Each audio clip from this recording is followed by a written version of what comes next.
$150 billion in sales, 32% growth in revenues. These are the headline numbers that the world's most iconic luxury real estate brand Sotheby's International Realty clocked in 2020. Despite the crisis, the luxury market is very much alive and thriving, says Philip White, President and CEO of the company, in this report.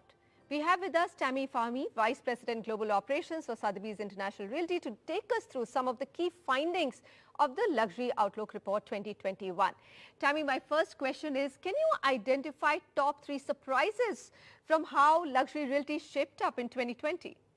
Thank you, Manisha. It's a pleasure to be here with you today. Manisha, we launched this Luxury Outlook Report in February, where we took an in-depth look at high-end residential markets across the globe to really reflect on this unprecedented year for real estate and global wealth. So we did see some trends, 3 trends to be specific. The first one was, bigger is better.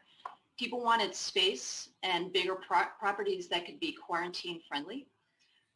Second, we saw that people definitely wanted more amenities. So things that we didn't have access to during lockdowns, such as pools or Zoom rooms, home offices, gourmet kitchens, because people were certainly cooking more at home, gyms, and definitely outdoor space for recreational activities. And then the third trend we saw was about sustainability and wellness. So a renewed focus on eco-consciousness and incorporating healthy lifestyles into their living situations. What are some of the top trends spotted in this Outlook report which will influence the global luxury market in 2021? Well, that's a great question. While no one has a crystal ball for the future, based on our findings in the Luxury Outlook report, we saw 2 key things that we expect to continue in the near future. One is the seasonal markets turning into year-round destinations. Definitely remote working has opened things up. People are no longer tied to physical office locations.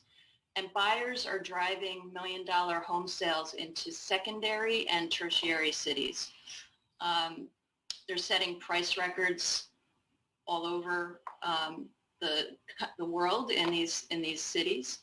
And the second trend I think we're going to see is that millennials will likely have a large impact on the market. In our Luxury Outlook report, we worked with Bain & Company, who identified that millennials could account for potentially up to 45% of the luxury goods sales by 2025.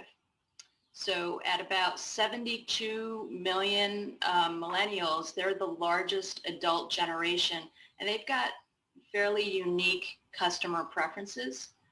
They're laser focused on lifestyle. They want homes that are in close proximity to on-trend fitness studios, restaurants, and shopping. And they're very eco-conscious, and that's driving trends for developers to work with more sustainable materials. Tammy, are there any destinations, cities that have emerged as a preferred choice for the rich in 2020 and probably could be favorites continuing in 2021? Yeah, we, in the luxury report, we outlined what we refer to as luxury hubs on the rise. So through our research, we found that waterfront properties and other scenic areas have more appeal than ever. And we found 3 regions that have become destinations for prime real estate and are seeing more buyers than ever. So the first one is Auckland, New Zealand. They've seen one of the most dramatic increases in luxury home prices of any city in the world. They had quite an admirable response to the COVID-19 virus, which made it even more appealing. And, buyers seem to be attracted to the major new developments that are happening in Auckland. So that's the first city we identified. The second one is Singapore, which remains a desirable destination for Asian buyers and beyond. It's known as a safe haven. It was named Asia Pacific's top market. And even with global restrictions, foreigners were playing a very key role in sales. And then the third destination we identified takes us back to the United States. In California, two areas, Marin County and Santa Clara, where we saw those towns benefit from wealthy investors from San Francisco and Silicon Valley. Among the priciest towns is a town called Belvedere, which is on an island in the San Francisco Bay. So those are the three kind of key prime markets that we're seeing.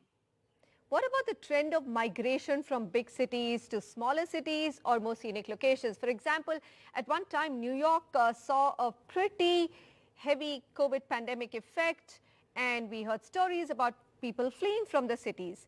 Do you believe in 2021 we'll see a return of people to big cities? You know, that's such an interesting question, Manish, and we've heard that question a lot. I know there seem to be a lot of stories about people fleeing the city, but really what we found is that they were, while they were potentially leaving the city temporarily, they were not selling their primary residence in the city. They were looking for second home locations. And so, you know, we think that, yes, there's definitely going to be a return to their primary residences, and people will have this balance of city life as well as second homes in these either more scenic or smaller areas. Tammy Fahmi, thank you very much for joining us and giving us the key trends and noteworthy points for us to take away. A, millennials are entering the real estate market at a rapid pace. B, sustainability is a big theme for luxury buyers and will continue to be in 2021. And this year will also see strong demand for luxury homes across the globe. That's it from me. Thanks so much for watching.